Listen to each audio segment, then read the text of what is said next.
Israeli government appears to be doing little to calm tensions simmering over in its troubled neighbourhood. Ministers have approved a bill that declares the country a nation-state of the Jewish people. It will be put to a vote in Parliament next Monday. And reaction from media across the world has been critical, with some outlets saying that the move will inflame religious tensions. Alongside Jews, there are also Arab Palestinians. They make up about 20% of the country's population.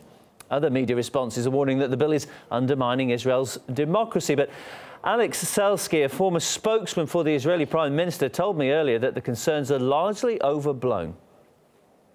We definitely have to give more impression to the status of a nation state of the Jewish people, to the state of Israel. It will just give a constitutional status for Israel being a national home for Jewish people. Yeah, it certainly sounds like a positive thing for the Jewish people. Will it be as positive, though, for the Muslims and the Christians? Definitely, you know, this law, in the light of the violence and the terror that we experienced in Jerusalem during the last months, it's all, raises the flames.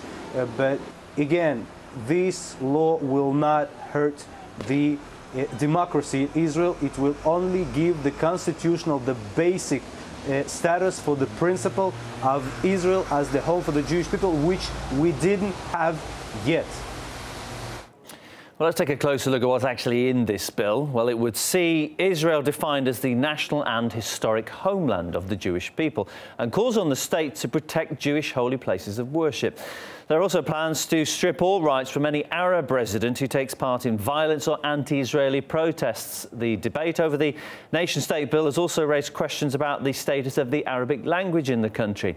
It could now lose its place as Israel's official second language and be granted a, quote, special status. Paula Sleer has more. Tensions between Israelis and Palestinians are on a knife edge. But it's not just about territory, sovereignty and religion. It's also about language and who speaks what, where. We see more and more working places, for instance, that ask their employees not to speak Arabic in front of customers or not to speak Arabic at all, or in shopping malls, sometimes in the Knesset itself. It comes hot on the heels of a growing chorus of Israeli lawmakers campaigning to drop Arabic as one of the country's official languages alongside Hebrew. Spearheading the campaign is parliamentarian Shimon Ohayon.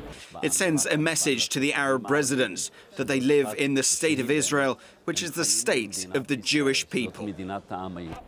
At this school in Nazareth, Jewish children are taught Arabic as part of a mandatory government program. But although Arabic is the first language of more than a fifth of Israel's citizens, most Jews don't speak it. If the bill is passed in the coming weeks, and the signs are it could be, classes like this will be shut down. First of all, it's an offer. The offer might happen and it might not happen. But if, God forbid, it happens, I think it might have a bad impact.